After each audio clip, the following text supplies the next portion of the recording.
राम राम। कोई भी व्यक्ति तीन वस्तुओं से आपके प्रति आकर्षित होता है: भाव से, प्रभाव से या अभाव से। जो आज की युवा पीढ़ी है, कई बार जो हमारे बुजुर्ग हैं, जो हमारे साधु संत हैं, उनका मजाक बनाने लगते हैं। लेकिन जब वास्तविकता सामने आती है तब समझ आता है कि हमने क्या गलती कर दी। एक वृद्ध व्यक्ति स्टेशन पर बैठे थे, रेल आने में अभी 15 मिनट की देरी थी। एक युवा दंपत्ति उनके पास आकर बैठ गए। जैसे ही उनके पास बैठे तो जो पति महोदय थे, उनको अपना ज्ञान बघारने का बहुत अधिक शौक था।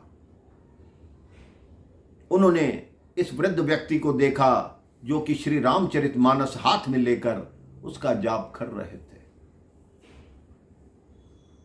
उस युवा ने कहा, हे बाबा, अब इतनी उम्र हो गई, अब भी ये पढ़ने में लगे हुए हो। अरे जाके कोई फिल्म देखो, आजकल ये आया हुआ है, इतनी सीरीज चलती हैं, इतना ये चलता है, अपने मोबाइल को देखो। तुम ये रामचरितमानस को लेकर बैठ गए, इसमें तुम्हें क्या मिलेगा, ये देखो। उन्होंने कई एक्टरों के नाम गिनवा दिए। वो वृद्ध शांत रहे, अपना रामचरितमानस का पाठ करते रहे। वृद्ध ने कोई उत्तर नहीं दिया उनको।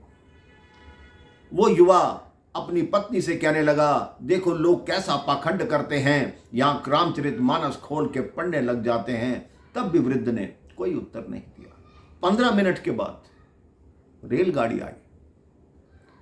भीड़ अधिक हो गई। जितने आसपास लोग थे सारे चढ़ने लगे। वो वृद्ध एक द्वार से चढ़े, वो युवा अगले द्वार से चढ़ा। अभी रेलगाड़ी चली थी कि किसी ने चेन खींची तो पता लगा जो वो युवा था, उनकी पत्नी ट्रेन पे नहीं चढ़ पाई, रेल पे नहीं चढ़ पाई और वो नीचे रह गई।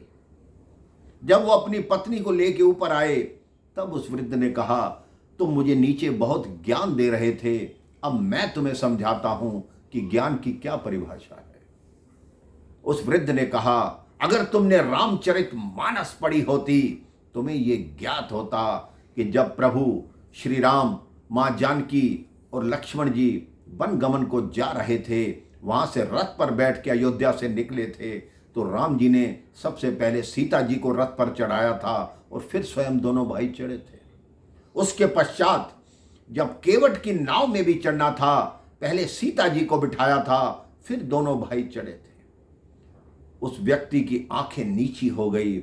उसने अपने मन में विचार किया कि आज के बाद किसी बुजुर्ग का, किसी साधु संत का, किसी ग्रंथ का कभी मजाक नहीं उड़ाऊंगा और जीवन भर इस सबक को याद रखूंगा।